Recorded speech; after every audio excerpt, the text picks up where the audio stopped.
Hello, everyone. Thanks for joining us today we have a wonderful webinar scheduled this afternoon, and we've got wonderful folks from Pearl Meyer joining us. So I want to give just a minute, just a second, a couple seconds for all of our participants to come in before we get started.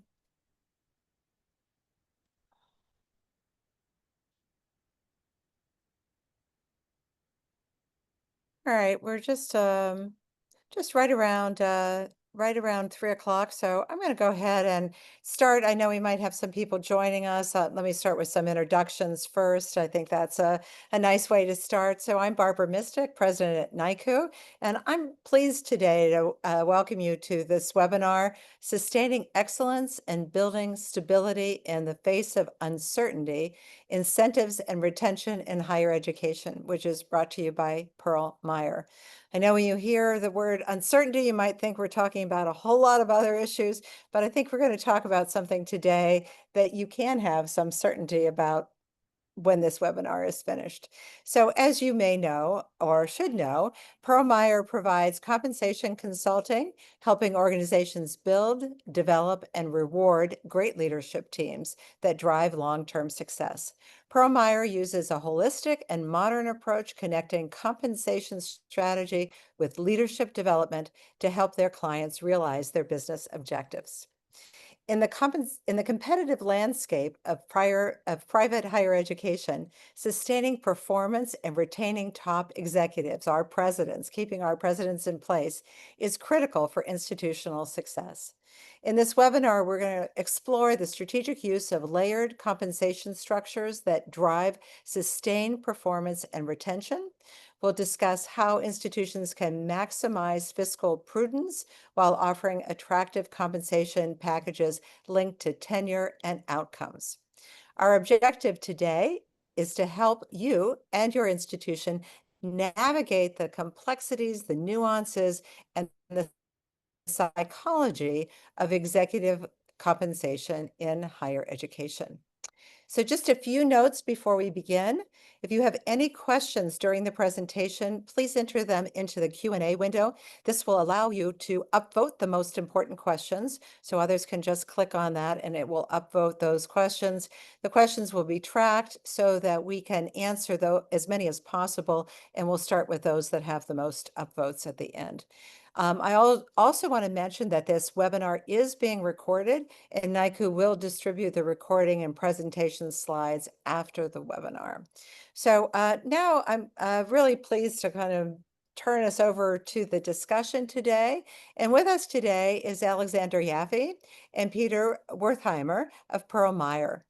I want to say that I've had the opportunity to work with Alexander for a good number of years. As a matter of fact, I had personal experiences with Alexander back when I was campus president at Wilson College. So it's great that he's continued in our loop and is here today to share his expertise and has brought along his colleague, Peter. Together, they're going to summarize the suggested strategies and implementation and take your questions. So Alexander is the managing partner of Pearl Meyer. He was the former president and CEO of Yaffe and Company. He's a second-generation expert in executive compensation and has 2 decades of experience in the field. As the leader of Yaffe and Company, he oversaw its geographic expansion from 10 states to 37 states. He's a graduate of Full Sail University with a degree in film and television production. And in 2012, he continued his studies at Columbia University, pursuing a degree in economics and philosophy. Peter is a principal at Pearl. His role, he provides executive compensation and governance advisory services to boards and management teams across industries. Prior to joining Pearl Meyer, Peter was an associate principal at Korn Ferry in the executive pay and governance practices of the Total Rewards division. Peter is a graduate from Townsend University and holds an MBA from Johns Hopkins University's Carey Business School. So I want to thank you both for being here with us today. We know what an important topic this is. We know all of the data and the information about the tenure of presidents and the tenure of our executive teams at our institutions, whether it's the provost or deans or the C-suite, so to speak. So we're grateful for your time and experience, for your ability to give us some new insights into the compensation arena and and inspire us for how we can do best by our people and make sure that our compensations are competitive. So, Alexander, I think I'm going to turn this over to you. I know that you and Peter have got a presentation for us today, so I'll let you start, and then we'll be tracking the questions and looking forward to the conversation. Alexander? Barbara, thank you so much for that introduction. It is a pleasure to see you again. Looking forward to today's topic and getting into some of the weeds. I would underscore, please submit any questions that are on your mind. If for whatever reason they are not addressed in today's session, Peter and I will be taking all of those questions and we will get back to you and follow up with you after this. So feel free to submit them and you will get a response from us. So with that, let's just dive in and let's level set a bit. I'm sure many of you are familiar with annual incentives. And so we're going to spend some time talking about different types of plans. Our focus today is going to be less on what an incentive plan is and more to the point that Barbara raised, how do you use all of these types of plans in conjunction with one another to create a multifaceted approach to retention of key leaders. So we're going to talk about the environment, which we're very familiar with, but important to lay out. We're going to talk about why you should even consider incentives to the extent that you don't have them or may want to expand what you're doing today. And then we're going to talk about the ways in which these plans are developed. So there's annual incentive, the psychology of leverage, which we'll delve into, the role of long-term incentive plans, which are growing, how you might calibrate goals and look at that in a way that is both simple but detailed, and the role of time-based retention incentives. Often our conversations focus on plan design and they don't focus enough on funding. How do you fund these incentives? What are alternatives to how you might fund these incentives? And what is the meaningful impact that those decisions can have, not only on your plan design, but also on your overall financial sustainability? We'll close with a high-level recap of some of those points, and then we will address Q&A. So let's dive right in. I feel like I've said this in every decade of my career, but this is a pivotal moment for private higher ed in some ways that we anticipated, in some ways that are new. I wouldn't say refreshing, but new, because the landscape is shifting and shifting rapidly. You have to deal with declining enrollments, significant intensifying competition, not only among other colleges and universities, but organizations outside of higher ed that are trying to poach top talent. We continue to see increased scrutiny from accreditors and legislators and a growing demand for measurable returns on educational investments. At the same time, presidents are being asked to lead transformational initiatives without compromising the mission of the institution by growing revenues through new programs, sunsetting programs that may at one time have been robust but are no longer, integrating all of that with cutting edge technology, expanding access, and ensuring that over time your institution is resilient. These things are not small tasks, nor do they happen quickly. And so these kinds of matters, what you're focused on, how you're focused on it, the amount of time it's going to take to move the needle, and the amount of time you have to make those changes should not be left to chance. And so these kinds of programs fill an important role in trying to balance fixed compensation with performance-based compensation and encourage top talent to be less inclined to consider other opportunities. And so we have volatile enrollment pipelines, especially among traditional undergraduates. We have a lot of sensitivity around tuition, both in terms of discount rates and what individuals are willing or open to paying. We have escalating labor and infrastructure costs while endowments may be underperforming or stagnate. And we know that there are colleges out there that rely heavily on their endowments to support operational necessities. Increasing pressure from governing boards, donors, the IRS, and the public. There is often, we find, a certain degree of disconnect between board members who are often alumni but not ensconced in higher ed or tax exempt cultures that come from for-profit industries with lots of good ideas, but there is a need to understand how higher education works and time to incorporate some new thinking. That is all against the backdrop of a very competitive talent market, which again goes beyond higher education. So it's not enough to simply ask executives to do more with less. We need to structure our compensation programs to reflect the complexity of what they're dealing with. And so if the industry around us is changing, our compensation models need to change along with them.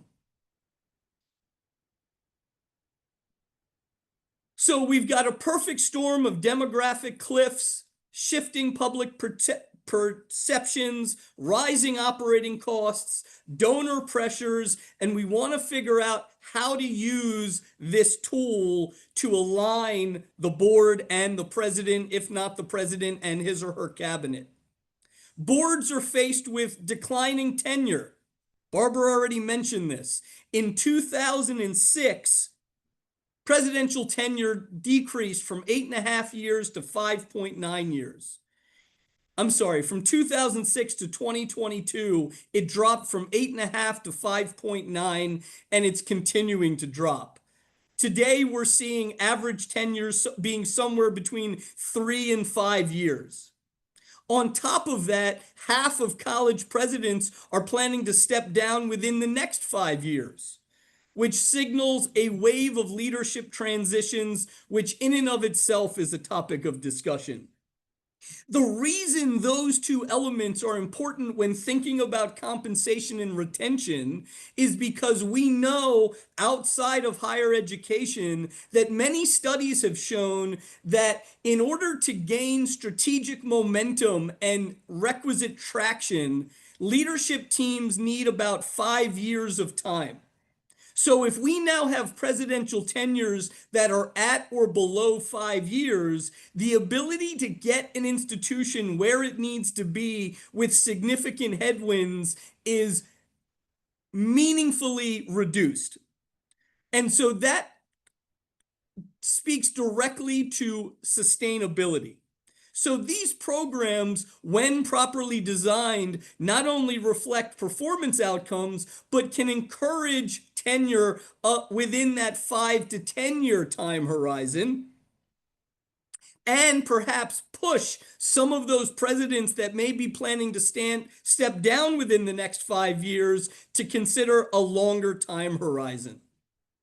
But nonetheless, the presidential role is under significant pressure, under a significant microscope, and part of this work is to ensure that the president and the board are well aligned in not only the goals, but also the expected outcomes and over what time frame.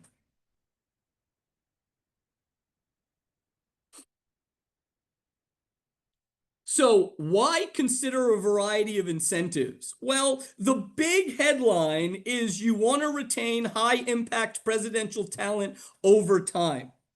And so a strategy of 1 year, 3 years, 5 years, and 10 years, your boards, if not you yourselves, need to be thinking about how that's structured, what's important to you, and how your strategies align. Each type of plan, annual incentive, long-term incentive, and retention incentives have different purposes. Annual incentives are focused on short-term wins that maintain momentum of priorities, whereas long-term incentives focus more on the near to medium term. Think about 3 to 5 years for significant goals that are going to move the institution forward in meaningful ways and that align with your mission. And retention is a way to acknowledge time in the seat, dedication to the institution, and loyalty to seeing through priorities and not jumping from institution to institution.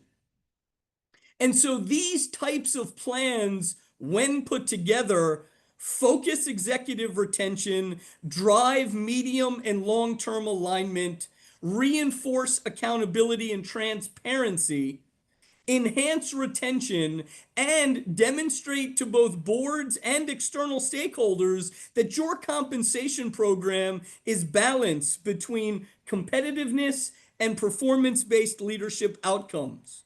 We have a lot of clients that, when introducing more structured incentives, annual, long-term, or non-qualified, say, well, aren't some of these things just sort of corporate America pushing their ideas onto higher ed? And do we really want to move in a direction where we are focused on these sorts of things as granularly as we may lay out? And the answer is that while it certainly started that way, we are now in a place 10 years, almost 20 years into incentive plans really growing more quickly, that we have a lot of experience in understanding how to adapt what we've seen in other sectors to higher ed and its culture so that you can advance these important initiatives, mitigate or navigate uncertainty, and try to deliver on the promise of your intent. So, you have three levers that you can think about with incentives. And what's important here is that this is not a compensation strategy. This is a leadership strategy that utilizes compensation as a motivator and a driver. Annual incentive plans are the most prevalent of these types of plans in higher ed. According to Perlmuyer's proprietary data, approximately 2/3 to 75% of college presidents have some form of annual pay for performance. So this is no longer a differentiator where you are able to offer it and feel as though your package is more competitive than where they might go. Once we pass over that 50% mark, now it's more of a market expectation. So if you don't have an incentive plan or it's relatively modest, unless that is by design, it's probably worth looking at your plan relative to market to understand where it sits. According to our data, median opportunities hover around 15 to 20% of salary for college presidents. We certainly see some that are a little bit lower than that. We see many that are above 20%. And if you're earning, let's just say 50 to 75% of your goals, that can be meaningful compensation in people's pockets. Because while we talk about goals and expectations, at the end of the day, we are talking about individuals that are working in a high pressure environment, much of which is out of their control. And we're talking about dollars that they take home day in and day out to support their family and their future. So this is not theoretical, it is very real. Long-term incentive plans, by contrast, have been growing over the last, I'd say, 5 to 7 years, where we've seen annual incentive for at least the last 20. Here, what we're talking about is strengthening strategic durability. So you want to think about long-term incentive not in, well, let's break a project down over multiple years, although many get there that way. What are the kinds of things that we may not have entire clarity on today, but we know we want to be moving in a particular direction, or we know it's going to take multiple years to get there, and we don't want to cloud our annual incentive plan by incorporating too many objectives or trying to define objectives that right now are a little bit muddy. Long-term incentives also provide a performance-based short-term retention plan because most long-term incentives require that an individual still be employed when the plan concludes and is paid. Most long-term incentive plans are 3 to 4 years, although we've seen them as few as 2 and as many as 5. But my crystal ball is not that clear that I'd be able to say where many institutions think they might be in 5 years. That's just me. And then finally, with retention incentives, this is again to strengthen long-term retirement income. It's meant to recognize limitations on federal government qualified plan funding.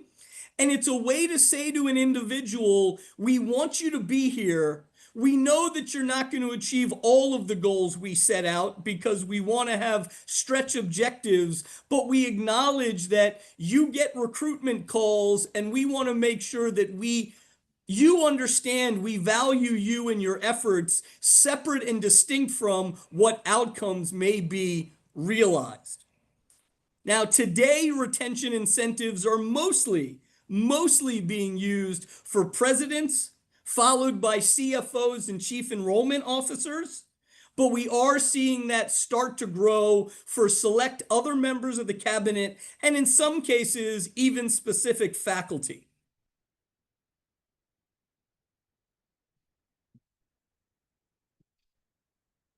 So when we talk about annual incentive, here are 4 key things that you want to think about when designing your annual incentive plan. You want to focus on things that can be completed within an annual cycle. Most are their fiscal year.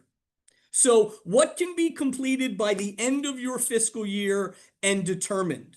These kinds of things relate to enrollment, operating budget, fundraising goals, or strategic initiative milestones that need to be completed. Design-wise, you should let market drive what your opportunity is in an incentive plan.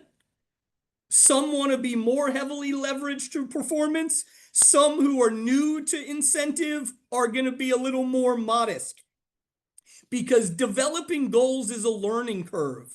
The goals you set 5 years from now will be crisper and more focused than the goals you develop in your first year.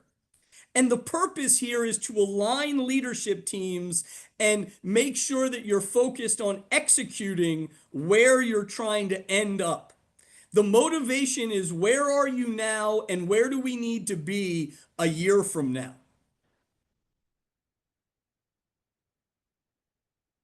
You want to think about the number of goals, because if I have 10 goals and I want to weight everything equally, well, then each goal gets 10%.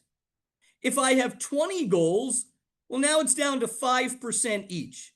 And in our view, an important principle of annual incentive is to focus on the most critical elements that need to be achieved over the next 12 months. It's not everything the president and cabinet are working on. It couldn't possibly be. It needs to be the most focused and specific. Best practices fall somewhere between 3 goals and 8 goals, no more than 10 goals, and you want to think about weighting. Because if you're trying to drive behavioral changes or encourage behaviors that you like, if the number of goals are too diffuse, there's no meaningful weight on any single goal. That's another reason why long-term incentive can be attractive. I would also say that as tax-exempt organizations, public charities, you want to be focused on a balanced scorecard. So you're not just focused on finance, although meeting your budget and being financially healthy is important. And there's a lot of connectivity between institutional goals, but you want to have a balanced scorecard.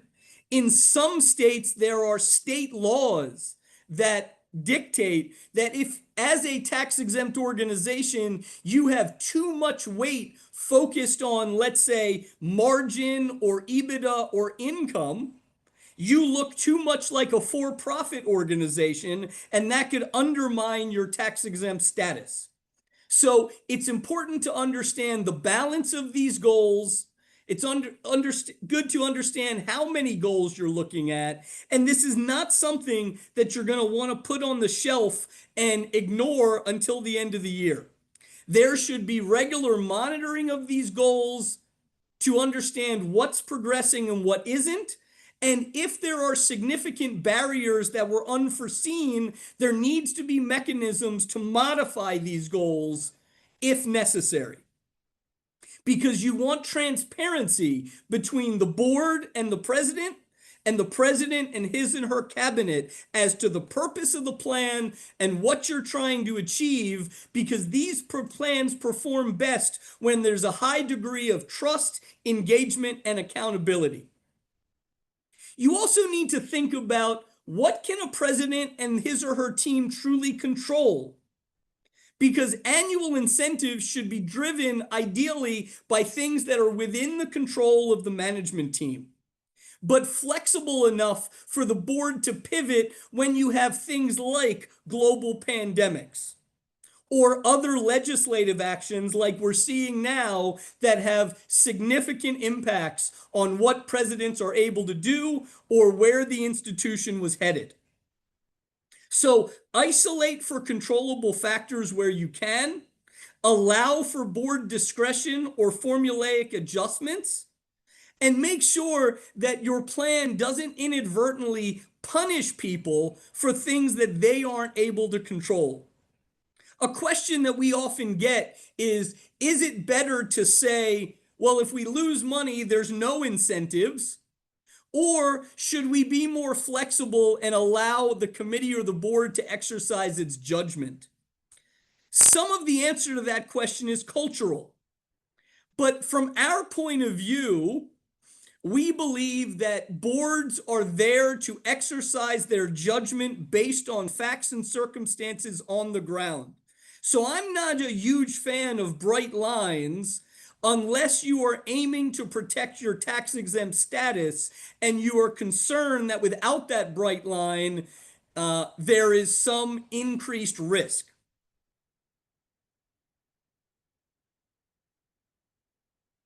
Now, early in incentive plan design, at least in higher ed and to some degree healthcare as well, plans were pretty straightforward. And a president would be given an opportunity, let's say that's 10%. You would set a goal. In the early days, it was very much all or nothing. You either achieved the goal or you didn't achieve the goal. And if you achieved all of your goals, you earned 100% of your incentive.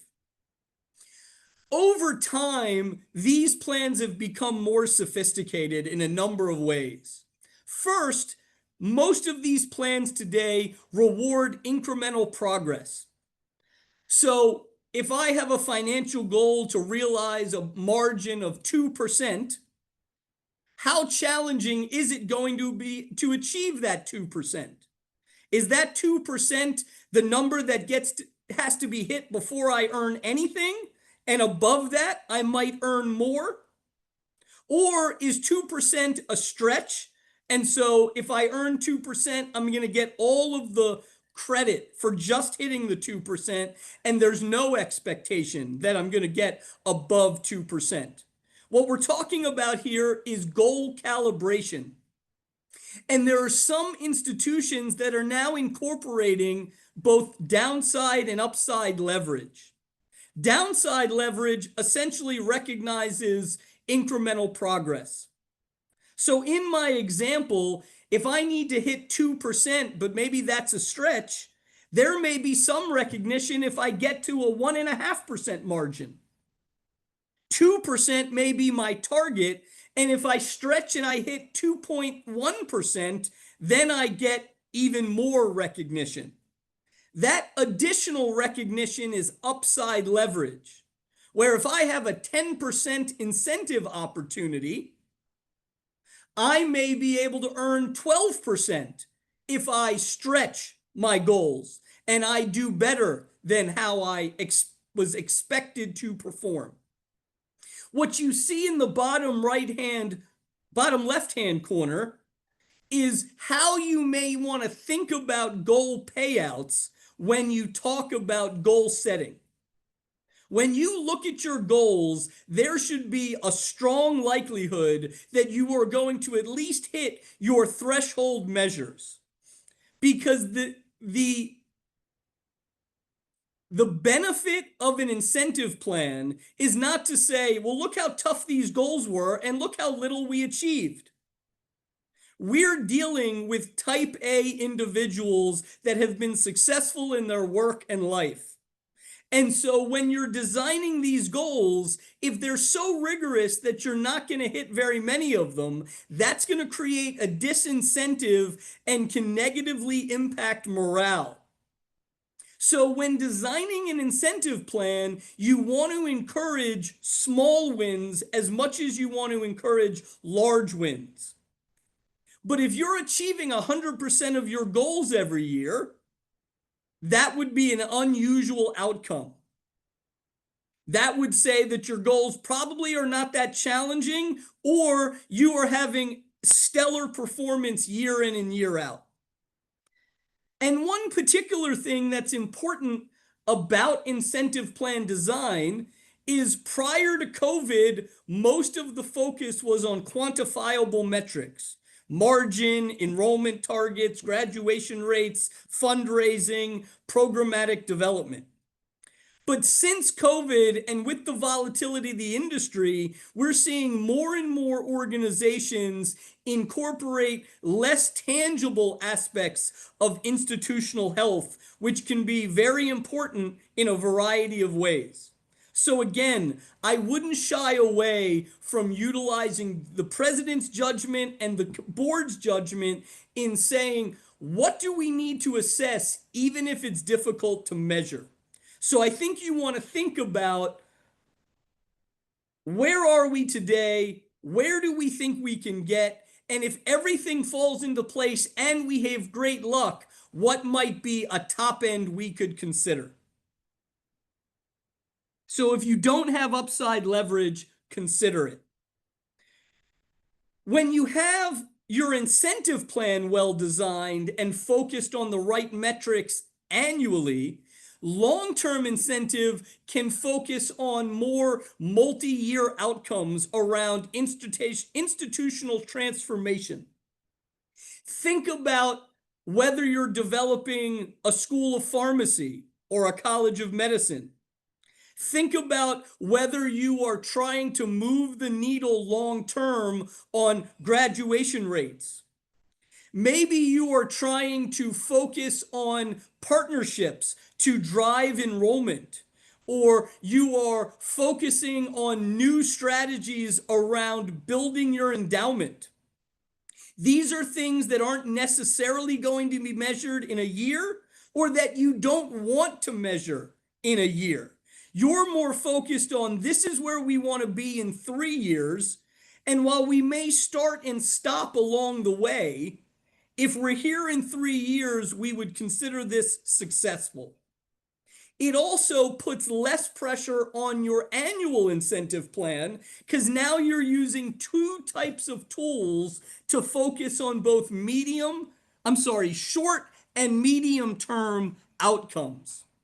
So as you see here, the kinds of metrics we would be talking about would be campaigns, endowment growth, new program ROI, retention of cabinet talent, and multi-year student success data. That is something that has been more of a focus in goal setting over the last couple of years than we've seen. And it's difficult to measure, and a lot of institutions are sort of figuring that out now.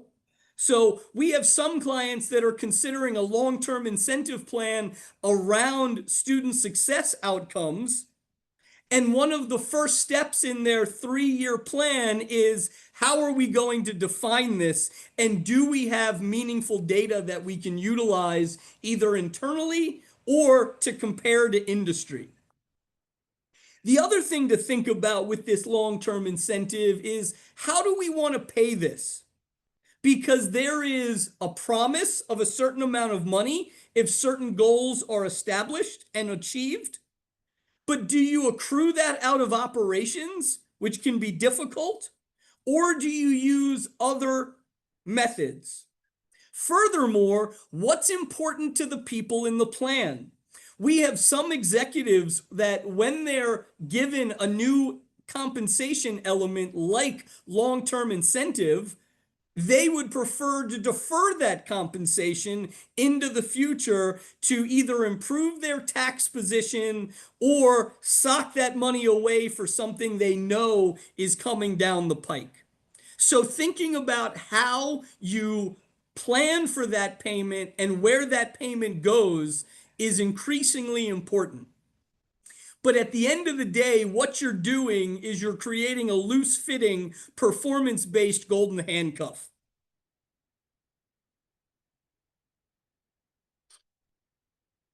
Like annual plans, you want to think about the long term.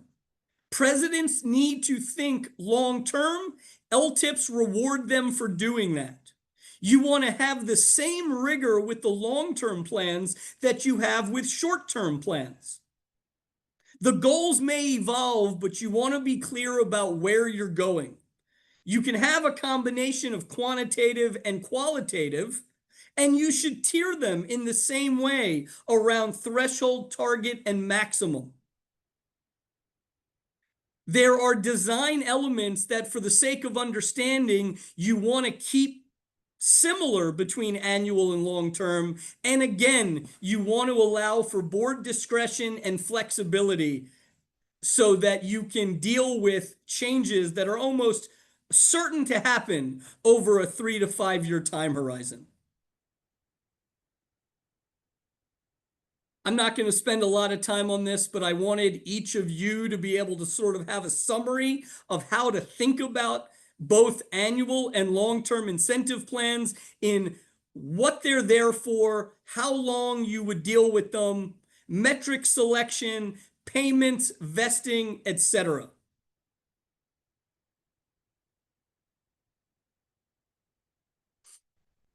Here are some examples of long-term goal setting, calibration, and achievement. So on the left-hand side in the top section, you have what your goals would be. You have clarity around what those sources are, because there's a lot of questions around, well, where is this data coming from? How are we going to measure that? You want to have those conversations up front. You want to understand what your baseline is. You want to understand where you need to be to get to a threshold level of achievement. And then you want to think about target and stretch. In this case, if you hit target, you're achieving 90% of your opportunity. And if you reach stretch, you'll get to 110%. So you can see that we're not evenly weighting or moving the needle in every way.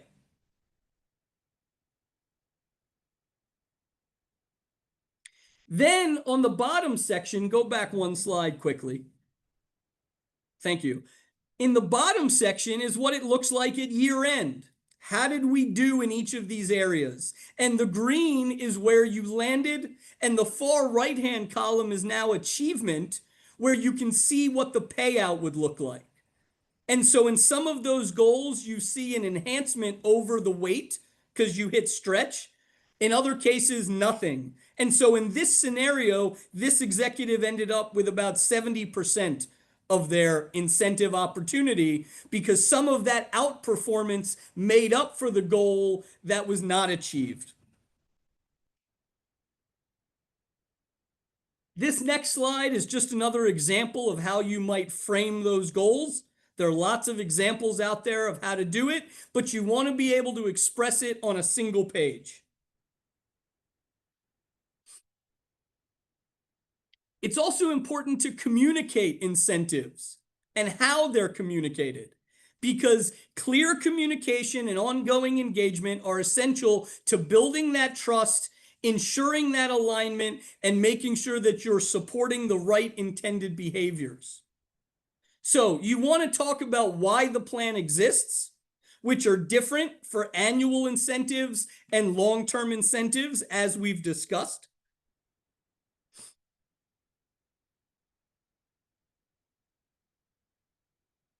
You want to clarify what performance expectations you have for both the annual plan and the long-term plan, setting that bar, linking to your strategic plan, and defining those metrics are critical.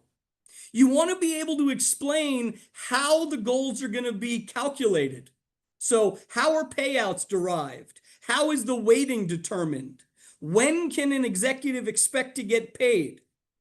And how is it going to be paid? Who's eligible in the plan and how were those decisions reached? Working with executives, there are always questions about these matters. And the less you talk about them, the more concerns individuals have with the plan because it feels like a black box. Next slide, Peter. You want to talk about who decides the results. Is it approved by a committee? Is it approved by the board? What discretion does the president have? How are we going to deal with mid-year changes or exceptional events? And let them know that when setting goals, we're talking about a fiscal year. Not to mention the balance of institutional goals versus individual or departmental goals. And make sure that you use this communication as a way to underscore and shape cultural attitudes. The purpose is to emphasize that rewards follow results. The purpose is to highlight the way that we are interdependent on one another and we're not working in silos. And that this is a commitment to our people so that we can pay competitively in the market and we have the wherewithal to do so. And so regularly check in around these goals and encourage questions. Show examples of how this might work. And be able to address the questions that you see on the right side of this page.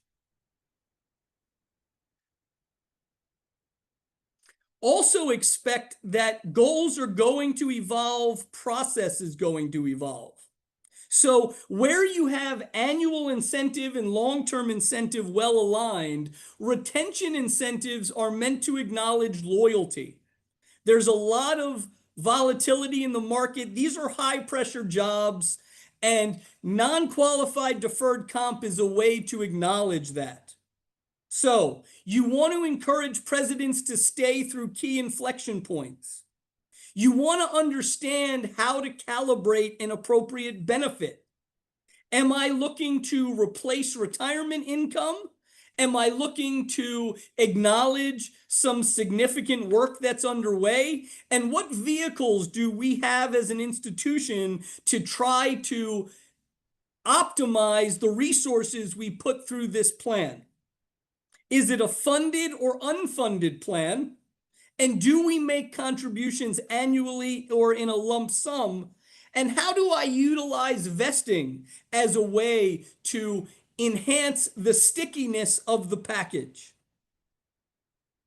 You want to use retention incentives to both encourage the president to stay, but also make it more expensive and more painful for an organization to try to recruit your president or executive from your institution. So you need to think about it through both lenses. I can't guarantee that a retention incentive is going to keep your president, but I can guarantee that if there's meaningful dollars in that plan, not all schools are going to be able to keep an individual whole. And so what are we trying to accomplish with a retention incentive? Is it about succession planning? Is it about working through a significant milestone, or is it around supplementing retirement? The key to these kinds of plans relies on vesting. So it's time-based, it's milestone-based, or it's graded over time, which is really why you need to understand the appropriate plan types and legal structures to achieve your goals, as well as the financial implications of the approach. So is it an unfunded liability? Is it funded as an illiquid asset? Or is it funded through an insurance vehicle or a trust? All of these questions have different implications, both for the institution as well as the individuals in the plan. And you want to think about the extent to which you use clawbacks or forfeiture elements. Forfeitures are much easier to deal with than clawbacks. I would avoid clawbacks if you can, but there are circumstances where they make sense. Because if an executive resigns early without cause, or there's legal issues or reputational harm that could come from actions, you don't want to be left paying out retention dollars because you didn't design your plan properly.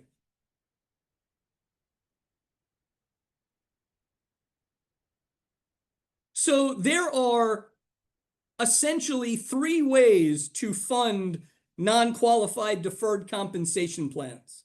And while a lot of individuals focus on the plan design, it's equally important to think about funding methods because they're just as strategic.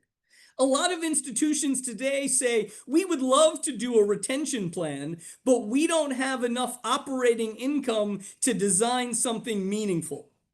If you're able to develop these plans from accrued cash, that's wonderful, and it just gives you more options. But if the idea of long-term incentives and retention is attractive or, in your view, required, then you should consider utilizing gains from specialized high-yield products that are particularly useful for things like long-term incentives, or even dip your toe in other sections of the tax code to use collateral assignment, split dollar life insurance, or what are called restricted executive bonus arrangements, which can provide benefits to both individuals and institutions, as well as improve public optics. Because each of these things are going to be accounted for differently on your balance sheet, and they're going to be reported differently publicly. So accrued cash is reported as compensation, and it's an expense liability.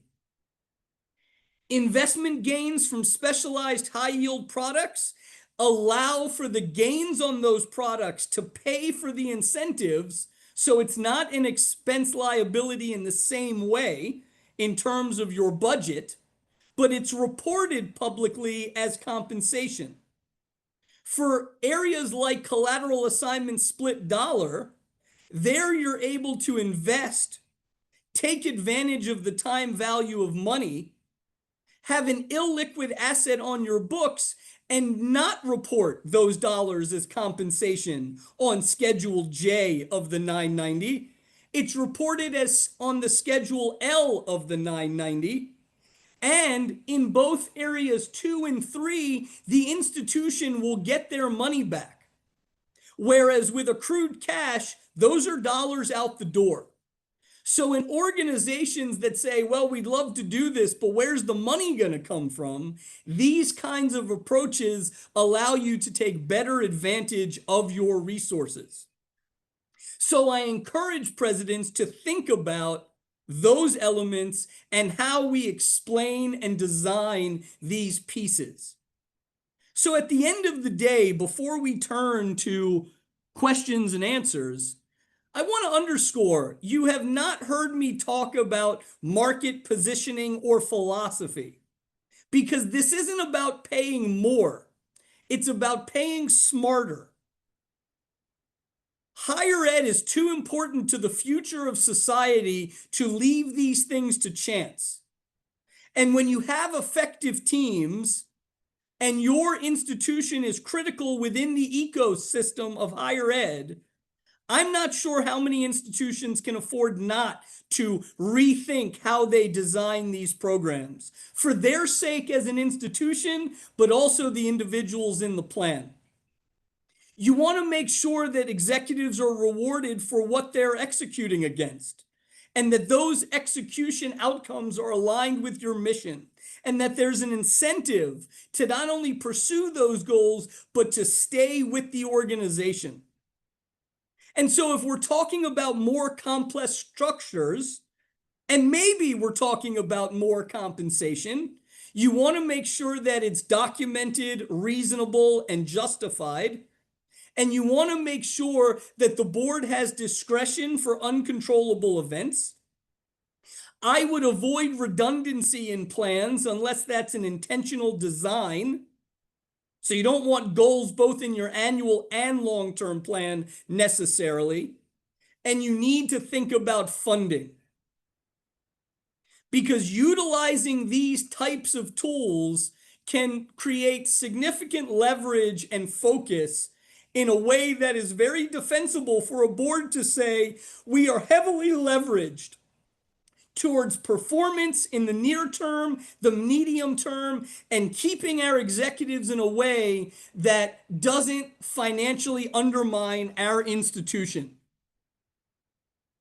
And so with that, I think we can conclude this section. Again, I thank you all for joining us today, and I'm looking very forward to any questions or you may have and answering them. Let me jump in, Alexander, because it was a lot of information and a lot of great information.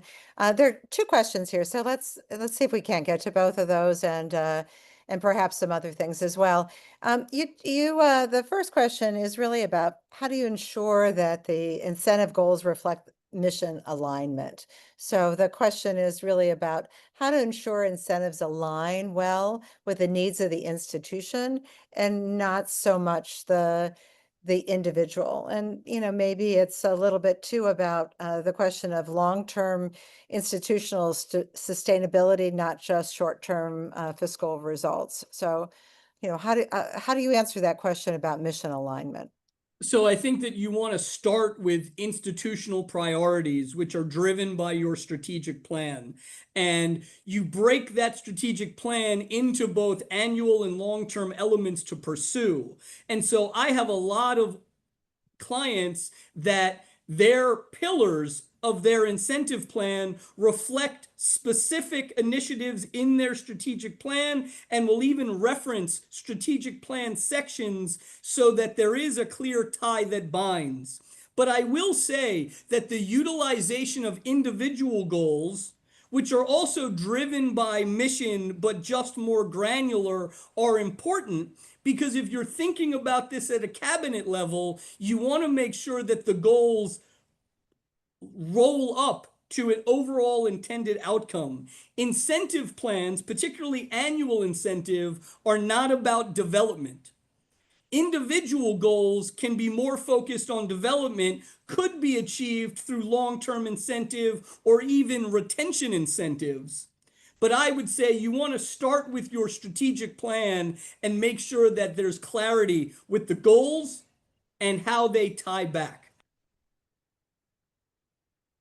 That's great. So it's a second question here, and I think this kind of comes back to the question around benchmarking, but also the question about your institutional culture. So how does it translate to the institution morale if the president receives a substantial financial incentive for performance, but faculty and staff who executed the priorities receive no added benefit? So, I think this is, relates to how does this play out within my community, but it also has an impact on how you benchmark yourself with other institutions. So what would you say here, Alexander? Well, one, it's an excellent question. And it's the kind of question that you want to think about at the start of this process, not at the end of this process, because it may sway your decision making. I think one key element is about philosophy. And so let me give you an example. I have institutions that look at compensation for faculty and staff where there is little pay for performance and say that they are guaranteeing a salary at the 50th, 60th, or even 75th percentiles because they need to retain talent. And that compensation is fixed. Whereas with a lot of presidents and growing among cabinet, their fixed compensation is not exceeding the 50th or 60th, and anything above that is driven by outcomes.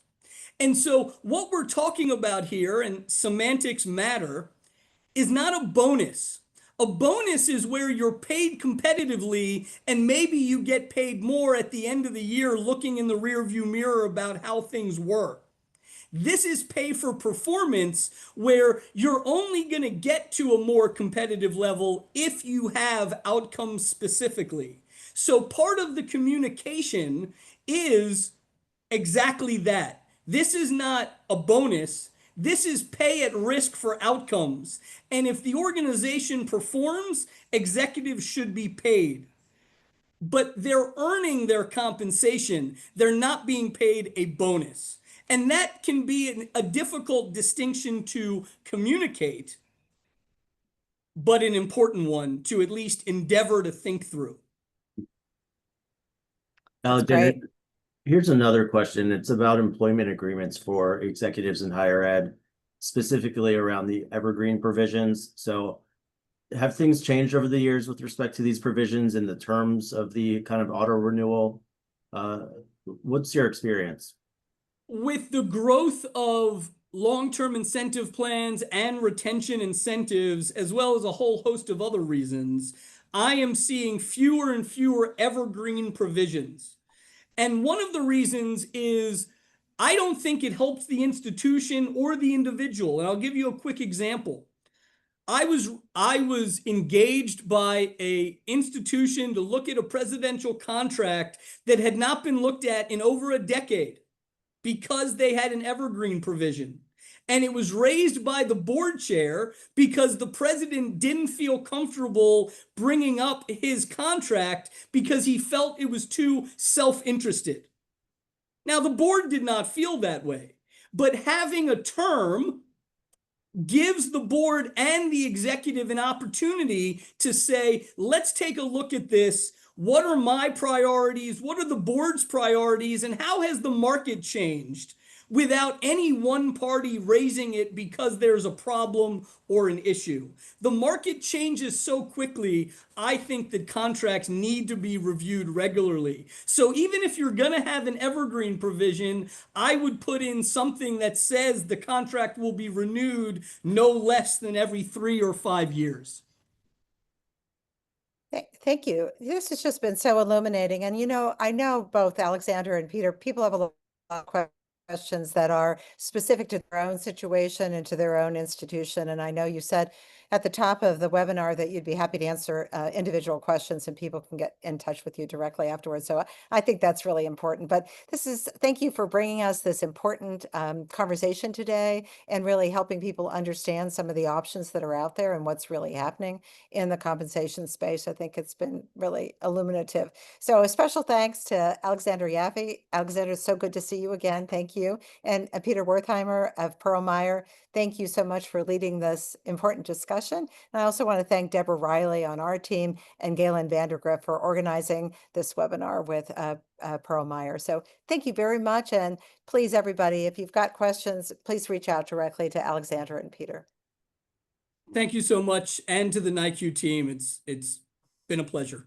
Thank you. Thanks. Thanks, everybody.